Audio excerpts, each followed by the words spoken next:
Welcome into the Triple Option. I'm Paul Catalina. Roy Ogletree just got back from the Far East. He did. And he has jet lag. And I didn't feel like telling him what I learned from Taylor Swift, that jet lag is a choice. Yeah, absolutely. It is. But no, I respect the fact that he would not have been firing on all cylinders. So today, we're going to do a mess around show because we only got 2 left. Steven's here tomorrow. We've already started compiling. We might just start out with message board geniuses. I think we should. And go into the wheel. There's a solid list. I think we have 6 maybe already or 7. Yeah. One of which was like 4 different things on the same topic. Mm-hmm. That I might be able to string together in one character. I don't know yet. I don't know. So that's going to be tomorrow. And then sundown for a little while. Yeah. You know, Urban wins this round. Bastard. Yeah, exactly. So today, the first thing we're going to talk about is Bill Belichick, because it's a mess around show. It is. We're going to talk about Bill Belichick and his girlfriend. And how weird that shit was. So weird. Then we're going to talk about something. And look, the Barstool Sports put this out there. I would never normally borrow a topic from Barstool, but it is a very intriguing argument to make. 100 men versus 1 gorilla. Yep. And how do you defeat them? Emery Winter will join us on set for that one. He and Garrett, apparently you guys have differing views on this. So I was a little like, when he asked me about it, because I noticed it over the weekend as well, and his timeline apparently is just filled with this stuff. And he asked me about... Look, Emery... Of course. I wouldn't say Emery's like a bro. No, but he's in the bro-duration. He's in that generation. Yes. He's in the manosphere a little bit. Like, that's where it would be. I wouldn't call him just a straight-up bro. I think he has levels. Yes. That people don't know. But, yeah, like an onion. He's like an onion. He's an onion. But I do know that when you are 23 years old, you do walk in the bro sphere. It happens. Yeah. You do. You walk in the bro environment. That's what you are. You know, I was a bro, you know, a little bit. You were a bro. Mm-hmm. Andrew's a bro right now. You know, even though there's like different levels to things. So we will, you know what, we'll bro out. And then after we have that discussion, then we're just getting the show. Cool. Unless there's something else that is on my mind. But yeah, look, I wanted to do 3 more shows. It just works out well because again, I'm going to Dollywood.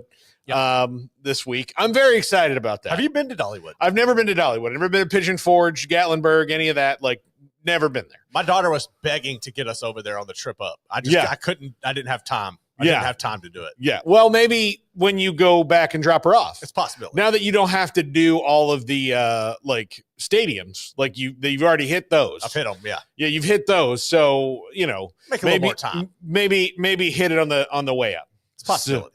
Yeah. I mean, this is the least you can do, Garrett. I know. Is this about you or about her?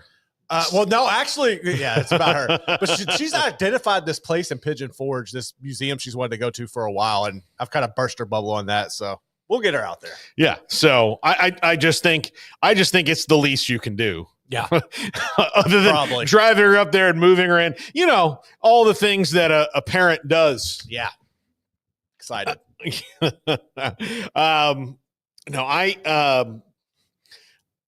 But I do want to talk about and it just ends very nicely. I'm leaving on Thursday. I'll be back in studio next Wednesday, you know, so we can tune it down. I've already thrown out some ideas for things we're going to do. Ideas. I feel like there's momentum building in the, well, I don't know what we should call ourselves, this group, because there's 4 of us in here. Yeah.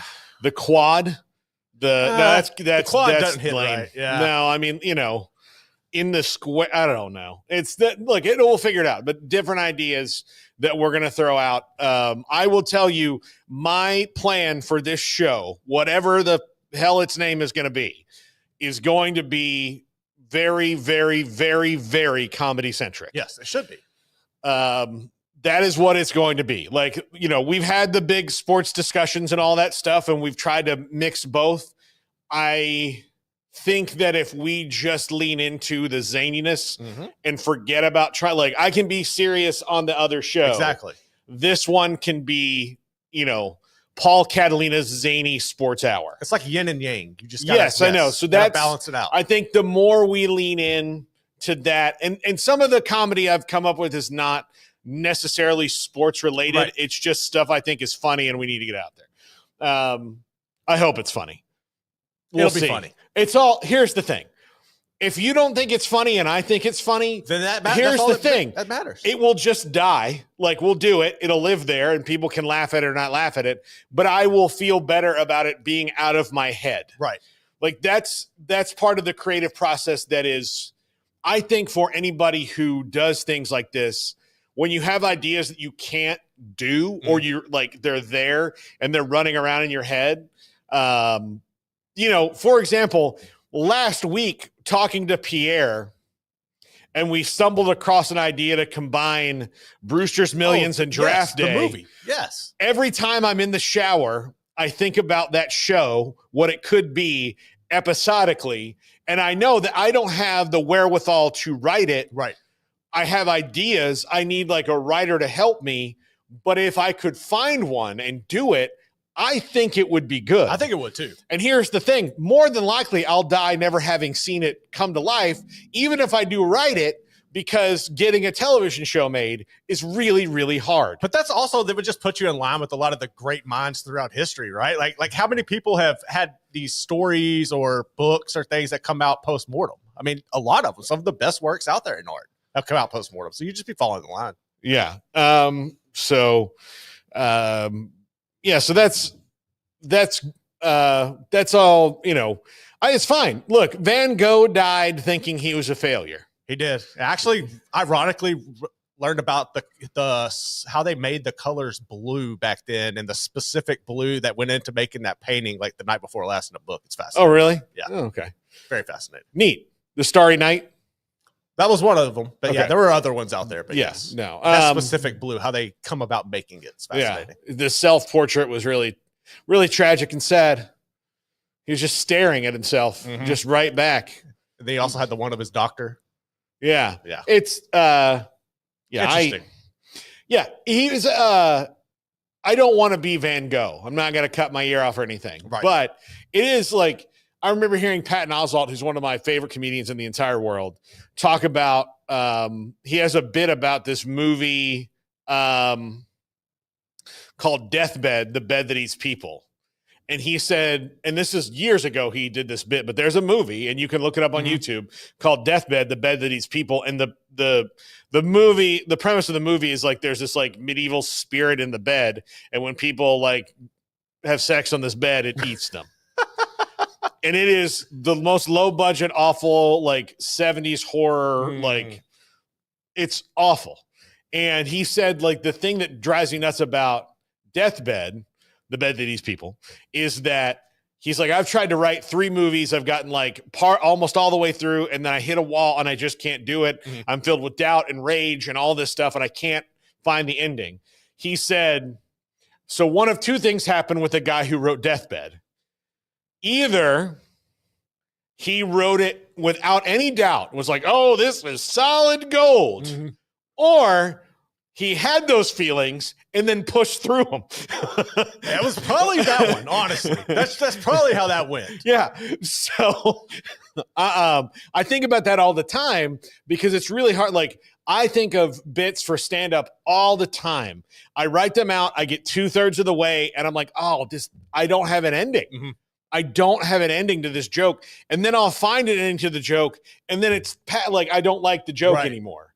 Like, it's over. So the amount of dead, like if you just went through any comedian's like library of jokes, the amount of ones that are just dead or incomplete, it would be like a science lab of like lab mice that that the experiment didn't work on. Yeah. Like, it's just like, oh, look at that one. That's terrible. That's what it is. It's awful.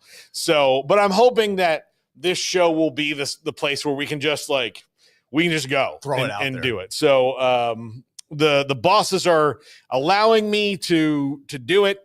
So I'm excited about it. You should be. I'm very excited about it. So I want to talk about Bill Belichick and his girlfriend because Tony, I think it's Dokapil. I don't know. I just know him as Tony from CBS This Morning. My mom loves that show. Right. She sends me clips. She didn't send me this one. She sends me clips from CBS This Sunday Morning, especially, at least every other week. So this must have been an off week. Right. And maybe she hasn't seen it. We've got a lot going on right now, but maybe she hasn't seen it. But if you have not seen it, Bill Belichick is doing an interview about his book and when his father was the Navy coach, and he's wearing a very tattered old Navy sweatshirt that might have been his dad's. Probably I don't know. It's beat to hell. And Tony asks him about Jordan Hudson, his girlfriend. And then he just asks a very innocuous question about how'd you guys meet? And then she says, we're not going to talk about that off camera. And it's this really awkward moment. Now, Tony has interviewed like people way more important than Bill Belichick. Right. And no one has ever no one, but like, it's never been that awkward. And, the comments, like Jordan Hudson then today got on Twitter. Man, she wouldn't which do she's that. never, like she's like made like 6 tweets in 5 years. And then today she got on Twitter and she just went through and commented on a lot of things or retweeted them, liked them, whatever. Which are, go look at them. They're from go look. People. It's weird. It's very weird. And it like, there's all these headlines about how North Carolina is concerned. I'm not really worried about Bill and his football acumen because that's the only way he gets up in the morning. But it's a very strange situation, Garrett. Very, very strange in that now you've got this like 27-year-old girl. No, she's younger than that. She's like 25. I'm sure she's younger. She's 25. And honestly, this is going to sound so weird and creepy, but I really hope that Bill is shooting blanks in his 70s. He better be. Because look, you can't like clean him out. Men can be fertile almost to 80 years old. She is going to clean him out if he's not. Yeah. I mean, like they're like, you know, like she is gonna have like she is just there's a hoping. Game plan. This reminds me so and I said this to you earlier. Like the vibes I get from this are Anna Nicole Smith. Yes. It is very creepy.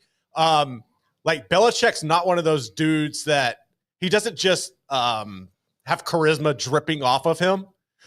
There's definitely an end goal here. And I don't understand. I guess maybe he's always been like such an odd duck and difficult to crack. And it's like a challenge. Like if you can be the one that gets him to seem like halfway normal, you know, maybe that's part of the reward too. And you're trying to get on some of that Super Bowl money, but there's some definite issues there. But it also seems like there's a lot of older dudes trying to do this. Like just swing pedophilic in my mind, but yeah. So it is like I really feel like I ain't saying she's a gold digger, you know, like to quote he was saying at that the time. Insane prophet Kanye West. You ever think Jamie Foxx looks back on that time and goes, man, things have changed? Oh, I think about that all the time. Like not just with him, but like the people that were around, like Diddy and them. Like, damn, man. That's if we only knew. Did you hear Chappelle? Did you ever see Chappelle's monologue like on SNL a couple months ago when he was there talking about the Diddy parties and how he's like, I was never invited. He's like, that means I guess Diddy thinks I'm ugly. You know? Yeah, I'm sure. So it's. And Dave has the best story about Kanye I've ever heard in that he told it on the Tonight Show. And when they're doing Chappelle's show, they Jay-Z invited the crew up to the studio to watch him to listen to him do the album that wound up being I think it would have been the Black Album, maybe. I think that's the one. Probably what, like 99? Yeah. It was after 99, so it was in 2000. So that was like, I don't know, but whatever's right around that, like when he was in his real, like just hit after hit after hit. And so they went up there and Kanye was there, and Kanye had yet to really pop. But I mean, you knew him, like he was on other people's songs. He hadn't done that. And his phone rings and he's like, hey, and whoever on the other end asked him, "Hey, what are you doing?" He's like, "Oh, I'm in the studio listening to the new Jay-Z album." And the person asked him, "Oh, how did you get to do that?" And Kanye goes, "Because my life is dope and I get to do dope shit." Well, flaunt it, man, if you can get it. Aziz Ansari told a story about it one time about Kanye used to go to the Comedy Store all the time. He was a big comedy fan back in the day before he lost his mind completely. But he was so he got invited to Kanye's house afterwards. And so he's like, yeah, well, I'm going to go, And so he's walking around, and like all of a sudden the whole album 808s and Heartbreaks comes up, and he's like, what's going on?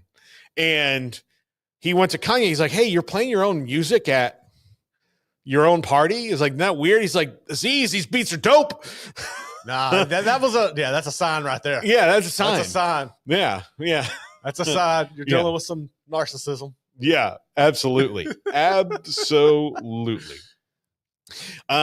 So it's I don't know where I was going with that, other than like there are crazy things that happen, and this feels like one of those things, like Anna Nicole Smith, or just locking him in. And it's just so, like, you saw her like prepping him at the spring game and all these things. And Bill was on TV for a year, so now maybe he's adjusted to this stuff and the entertainment value of it. And I get that she's trying to like soften him up, especially as a college coach.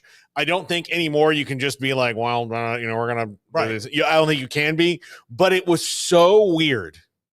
It is so weird. And I just hope he doesn't get her pregnant. I feel like he better not. I really feel like every parent that catches their kid having sex when they're really young, and you're like, you have to have the talk with them, but that like the talk's not going to stop them from doing it, because how sex feels.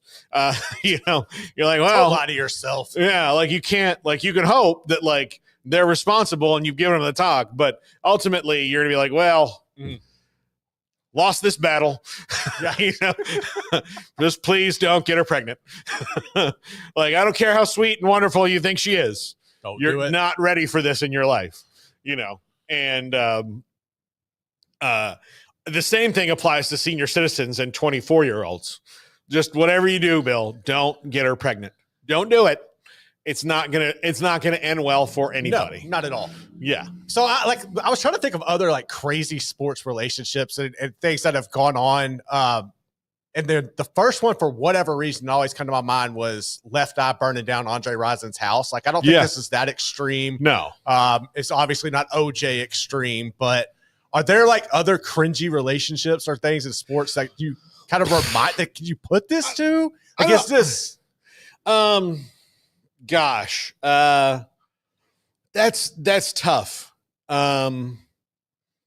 It's like there've been some weird ones, like Dennis Rodman, Carmen Electra is kind of odd. Yeah, that was very odd. But this is not a celebrity. This is just a rando child. Yeah. Yes. Someone who could be his granddaughter. Yes. Like, that's. My thinking too is like, if you're 0-3, like is North Carolina still going to ride with this as being a distraction and a shit show everywhere you go? I don't know, like it's gonna be very interesting. Now they've started to really, in the spring portal, they probably were more active than almost anybody. Yeah, not named Texas Tech, who apparently just in on all human beings. You get a bag. But it's like, you get a bag. You get a bag. Yeah, go for it. Man. But they were in that because they've got to rebuild the whole roster and do something. I don't know. Like, I'm intrigued by Gio Lopez, their quarterback, and all that, and some of the guys they brought in a little bit, but they've also lost some guys who are some of their better players. They've got the Amari Thompson, the linebacker, I think is going to wind up at Penn State. And, they've lost some of those guys who were the better players on the team last year. And I don't know if they've replaced them in kind. I don't think they have. So if the better players are leaving because the opportunity this year, it seems to me like people are expecting a little bit of a topsy-turvy year, which most year ones are. Like, there's not many coaches who just go in and fix the whole thing right away. Not at all. The year one is always topsy-turvy. You're learning new systems. And I don't think that Mac Brown and Bill Belichick will do anything that you would say the same way. That's another thing too. Like, why would you go from one older dude to another? Yeah, no, it like none of it makes sense. And then I'm wondering if, because he was dating this girl when he got this job, if it came up like, hey, what's the deal with this girlfriend? Like, is this going to be any kind of liability for us in a PR sense that you're a 72-year-old man that's dating a 24-year-old, like somebody who is literally a third of your age? Yeah. Yeah. Look, I'm not trying to judge here, but it's very strange. Oh, it's cringy. Like, I know, like, for me personally, I've always thought about that. Like, I don't think I could ever go 10 years younger than myself if put in that situation. 10 was about my limit when I was dating. Like, when I was 38, if you were 28, like, that was fine. I said 38. Yeah. So, like, 38 and 28 was okay. A decade was passable at this point in your life, but it was still a little bit difficult, right? Because there is a gap. And then like my wife and I'm 5 years older than she is. So that's about a comfortable wheelhouse. That's normal. That's a comfortable wheelhouse. But I remember, like, occasionally you'd be like, you know what? I will go out with a 25-year-old. I'm going to do it. And then you'd like go out on a date or two and you'd be like, this is how'd that conversation go? This is a lot, man. This is difficult. Right now I'm sad that God made me a man and I clearly didn't think about this with my brain. I got to buy this bitch dinner. Man, like, seriously, like, those are the thoughts that like run through your head of like, okay, well, oh, wow. Yeah, no, that's cool. Etsy, huh? No, yeah, I don't know. No, I don't wear bracelets, but I'm open to it. She's gonna make you one. Yeah. Like some fish shells. Oh no, I do them for men as well. Like, a lot of men don't think of it that way, but really, I mean, when you see them, you're like, no. All right, so